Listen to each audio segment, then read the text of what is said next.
Mukhang botong-boto sa kanya si Bettina. Kaya, ayun, hindi sumama sa amin sa pagbalik. Napansin ko nga. Mukhang magaan ang loob nila sa isa't isa.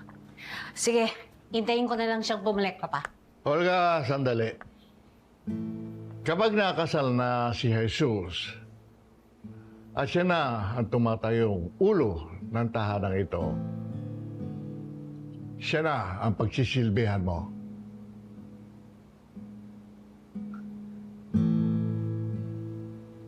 At bakit ko po siya pagsisilbihan?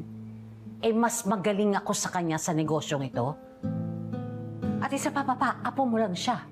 Anak mo ko. Ampon, Olga. Ampon. Maaring nakuha mo ang aking apelyido, pero hindi pa rin kita kadugo. Sisirain lang ni Jesus lahat ng pinaghirapan. Ayoko na. Ayoko nang marinig ang mga sasabihin mo. Basta gawin mo ang pananagutan mo sa pamilyang ito.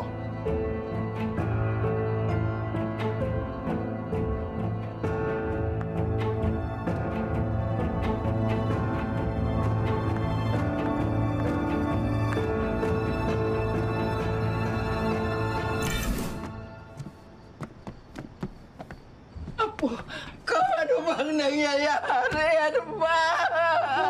Habang may naghahanap ng mga tao sa inyo, hindi ligtas ang buhay niyo. Ang mabuti pa, wala na muna lalabas sa inyo.